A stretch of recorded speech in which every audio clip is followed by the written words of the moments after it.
Hi, today is August the 16th. My name is Amanda Luellen. I am a student in the Bachelor of Arts program with the College of America at Southern New Hampshire University, and I'm conducting this interview as part of my academic work.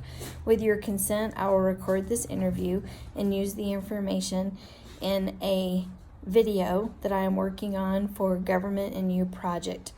This interview will be used to create the information needed to submit to College for America so that my project can be evaluated. This recording will be used solely for this purpose. The interview information will be temporarily stored in the College for America online evaluation system, to which only the evaluator and College of America staff will have access. Do you have any questions? Do you give your consent to be interviewed and recorded? Give my informed consent to participate in this interview to be recorded and used as part of the student's academic work. Thank you, Sandy, for joining. Do you mind reading the little thing to give your permission to interview this? I, Sandy Lee, give my informed consent to participate in this interview to be recorded and used as part of the student's academic work. Thank you, Susie. All right, so Susie, today we're here to talk about some things for my Contribute to Society video that I need to make. So can you name the three branches of government? Yes, I can. They're the executive, the legislative, and the judicial.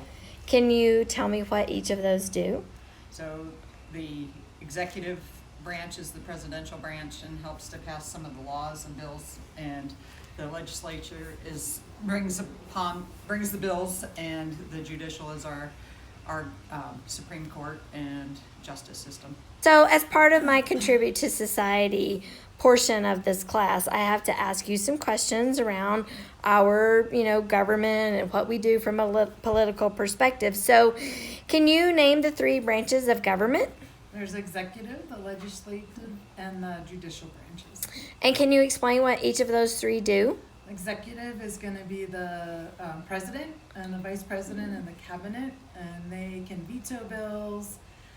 Then there's the legislative branch that creates and makes the bills that they send to the president for veto.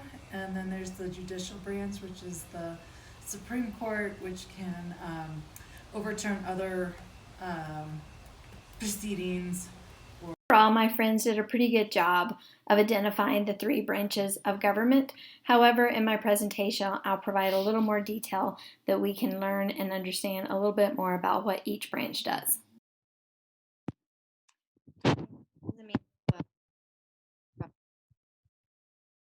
Today, we're going to give you a summary of the different branches of government, political parties, and what it really takes to make a law. Democratic society really means that we all have a responsibility to ensure that we understand how government is organized and making sure that we're getting involved in understanding the issues that are truly going to make a difference in the lives of our citizens in the United States.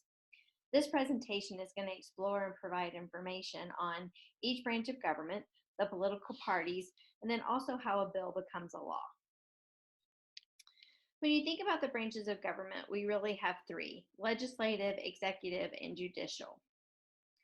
The legislative branch, which is also known as Congress, really consists of two different chambers of Congress, the Senate and the House of Representatives.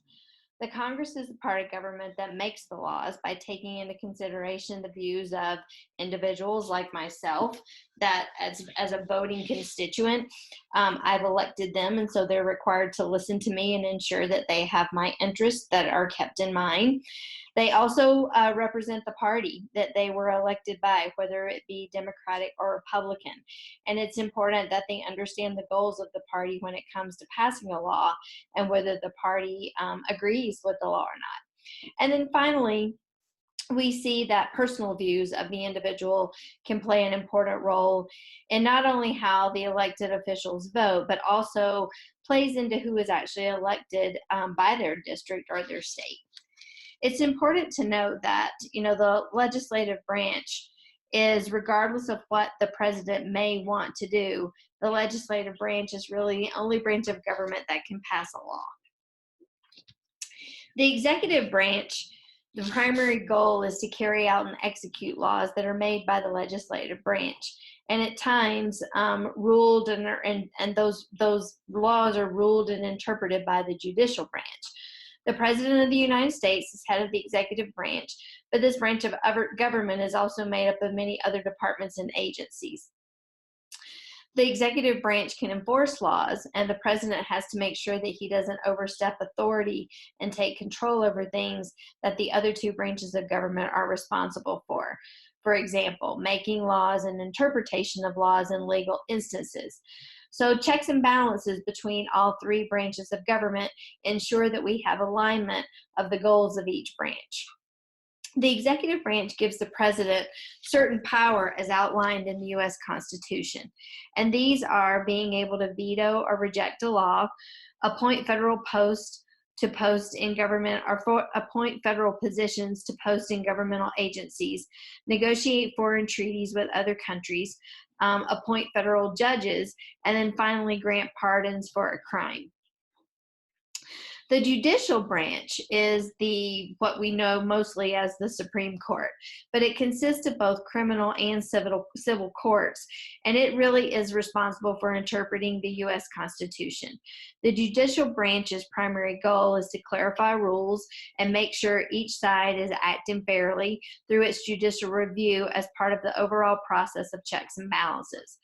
The Supreme Court is the primary body of the judicial branch, and their primary focus is to interpret the U.S. Constitution. In addition to the Supreme Court, we've also got lower courts within the judicial branch, and it's these courts that help manage all the workload because there are way too many cases for the Supreme Court to hear, and these courts support them, and only the most important cases are heard by the Supreme Court. Okay, so besides the Democrats and Republicans, can you name a third party in our political society? I would say the Libertarians and/or a Tea Party. Okay. Right now today with 2020 coming around and a new election, we've got lots of things going on with the Democrats and the Republicans. Can you name a third party that may be in the mix with a presidential election? There's the Libertarian Party as well, and then I feel like there's independent party in the last election. So overall, my friends did a pretty good job of naming other third parties that we have within our political system. However, I will say that the Tea Party, while it's not really a party, it's more of the conservative right. And so we'll talk about all the different parties as we move further in the presentation. We're also going to talk a little bit today about political parties. In the United States, we really have two primary political parties, and these parties are organizations that are, seeking to affiliate themselves and influence government by recruiting and nominating candidates that are going to represent their view. The U.S. is made up of two primary parties, the Republicans and Democrats. The Republicans, their platform is really built around fiscal and social conservatism, and it was founded in 1854 by Northern anti-slave activists. And, in that time, most of the northern states were Republican members, and citizens within those states were Republican. They first came into power in 1860 with the election of Abraham Lincoln. The Democratic Party, whose platform is really built around social and economic issues, in which the government helps alleviate problems through economic intervention, evolved from those that were opposed to the fiscal policies of Alexander Hamilton.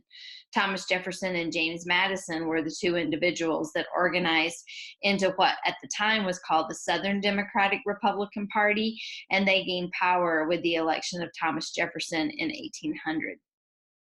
The U.S. has several third parties as well that play into our political process, and they share opposing views with the Democrats and the Republicans. These include the Libertarian Party, whose platform is really built around laissez-faire policies, small government, and it's really characterized as anything socially liberal but fiscally conservative. The Green Party, whose platform is really about emphasizing eco-socialism. And then finally, we have the Constitution Party as a third-party candidate, whose platform is both socially and physically conservative. And this party is really backed by the religious right. So while all third-party candidates can certainly make names for themselves, as part of an election cycle, and some have won elected office in either the House of Representatives or as a senator. More than anything else, these candidates haven't really succeeded because of the winner take all process that we have within the United States that defines our elections. So you'll see in this next video clip, when I asked my friends how a bill becomes a law, that they had some knowledge, but we're really going to dig a little deeper after their answers are provided to really talk about the 10 primary steps that are gone through for a bill to make it into a law. Okay, great. And then can you tell me the basic process by which a bill becomes a law? Well, I understand that there's probably 8 or 10 different steps for that to happen, but I would say that the House, the Senate, it has to go through the House, it has to go through the Senate, and it has to be approved by the President. And I can't tell you in deep detail past that, but I know it can go on the floor with committees and filibustering and a lot more BS that comes with getting a law passed. So the last question that I have for you today is, can you sort of give us the basic process of how a bill becomes a law? Well, part of the legislative branch is the representatives in Congress and then the Senate. And so depending on how you look at it, there's the lobbyists that can find some sucker GOP to tell them what they want in a bill. But then there's also representatives that really care about their constituents and might find out that there's something that a bill might want to be created to help their people. And so they rate the bill, and then they put it to be debated on the Senate or the floor. And then if it's passed, then it goes to Congress, where the same thing kind of happens, where they can debate it. And I'm not sure quite the percentages. I know one of them I thought was like 51% had to approve it, and then maybe the Senate was 60, like 2/3 votes. I can't remember which one was which, but there's percentages of majority to pass it on, and then it goes to, if it's passed, then it goes to the President to be vetoed or to be pushed through. So let's move on to making laws. There are, primarily 10 steps for how a bill becomes a law. However, many bills are introduced through each congressional session, but less than 10% of those actual bills will become laws. Bills have to pass through all phases of the process within the same congressional session, which is only 2 years long. So, for example, if a candidate is elected in the November election of 2016, and they go into office in January of 2017, they only have until the end of December 2018 in order to try and get a bill through the congressional session. There are multiple constituents that have a role in getting a bill passed. We have sponsors, and those are the members of Congress that actually introduce a bill. Anyone can create a process or create a bill, but it can only be introduced by a member of Congress. Committees are also utilized within each chamber of Congress to review the proposed legislation and make sure that it complies with what they feel should be moved forward. And this committee is really the one that's going to determine whether the bill should even move forward. Many times the committee will not take any action whatsoever, and then a bill is really considered dead. Within the Senate and the House, there are 21 committees in the Senate in which bills will be sent to, and there are 23 in the House. And then there are also 5 joint committees with representation from both chambers with which bills are also reviewed. As a bill is going through the process, there can be numerous forms of debate. In the House, once a bill leaves committee, it goes to the actual Rules Committee of the House, in which they then set a time limit on debate and rules for adding amendments. And many times, if these timelines are very short, then it's considered a gag rule that has been proposed or that has been enforced by the House Rules Committee. The Senate doesn't have these same constraints, and senators can talk as much about a bill as they want. And the lack of these rules in the Senate has led to many a filibuster in which a senator can talk for hours about a bill. Voting is the final phase of the bill process, and in order for a bill to go to the president, it has to be approved in identical form by both the House and the Senate. Also, when we think about, a law, a bill, and how it becomes a law, there really are 10 steps.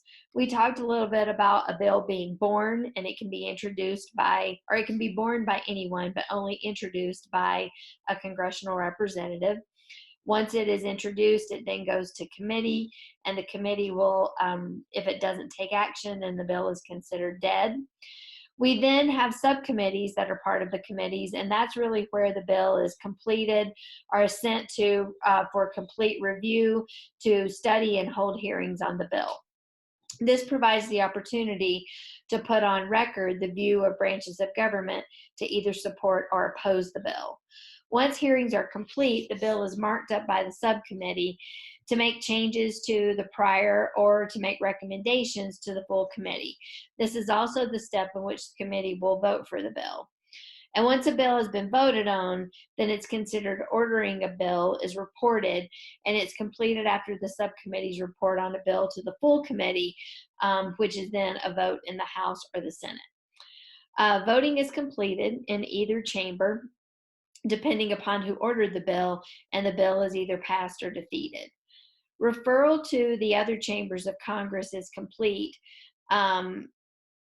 when the bill will follow the same process before heading to the floor of that chamber. So if the House originally passed the bill, then it will then move to the Senate, and the Senate will go through the same process that the House did in working the bill through committee.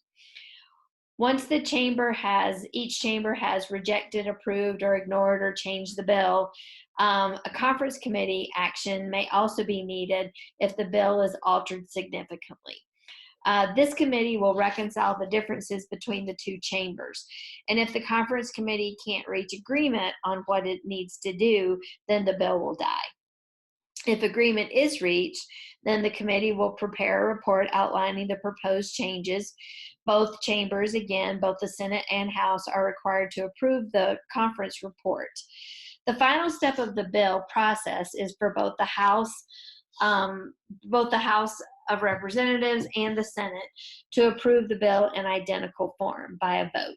And if it passes, then it's sent to the president for signature. And the president really has three things that he can do once he receives the bill. He can approve and sign the legislation, and then the bill becomes a law. He can take no action within 10 days while the Congress is in session. And if he doesn't take any action, then the bill automatically becomes a law. And then finally, he can veto the law, or if the president takes no action after Congress has adjourned its second session, then the bill is considered a pocket veto and the legislation dies. After a president has vetoed a bill, the Congress does still have one opportunity to override a veto if both the Senate and the House vote to overturn the bill or vote for the bill by 2/3 majority. Then the veto is overruled and the legislation becomes a law.